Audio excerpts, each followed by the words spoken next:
The idea of environmental stewardship, has always been part of our core values. It's important for businesses to have an integrated methodology of approaching sustainability where it's integrated very much in the processes of of the way that it operates, as opposed to looking at it as something external or ancillary. The private sector has the ability not only to integrate advanced technology in the way satellite imagery, AI operates today. One is really able to get a much clearer idea of impact, and it's important that citizens are very much involved in this process, because finally it is our world and it is our responsibility, and each of us must play a part.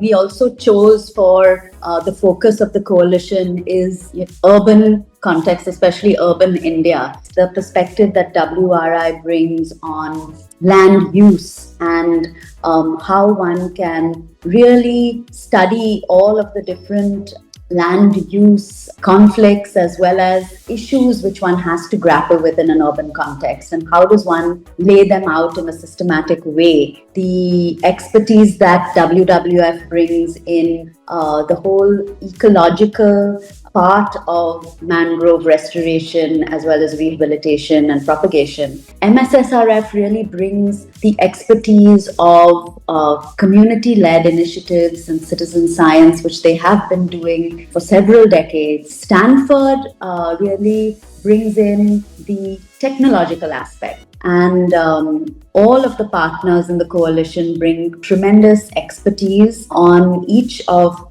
their subject matter areas. So mangroves serve as a natural barrier against erosion and storms, protecting basically the nearby coastal areas.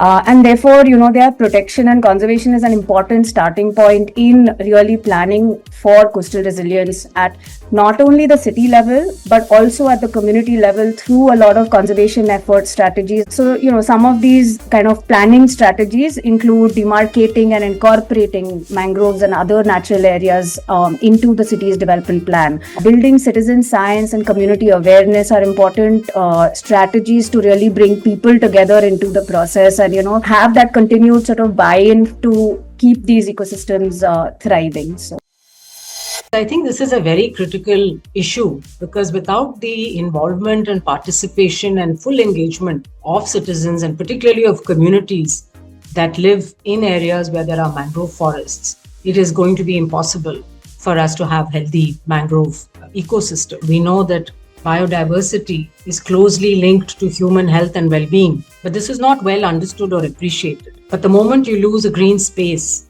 in your backyard, you can feel the difference. So I think it's very critical that we have this engagement, and much more of this happening in India and in our region.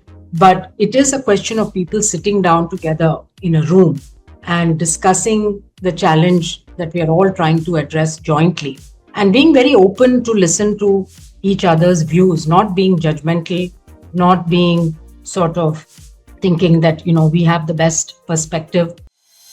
Livable, resilient cities are not possible without recognizing and acknowledging the value of natural assets like mangroves, wetlands, and rivers. We are hit hard by climatic events, not just during monsoon, but also through the year. So we are facing it. So if we were to come out of it, we need to consider mangroves as our allies in rebuilding our resilience to climate change. So we are looking at Mangrove Mitras or Friends of Mangroves as a multi-stakeholder platform. It's a group of volunteers who are interested in the cause of conservation, who are curious to contribute, who are curious to explore the ecosystem, and also who are wanting to kind of inspire others for positive action. So this could be youth, this could be university students, teachers, technical experts, government, businesses, and naturalists, birders, and so on and so forth. And we are launching this initiative in Mumbai on July 26th. I'll request all the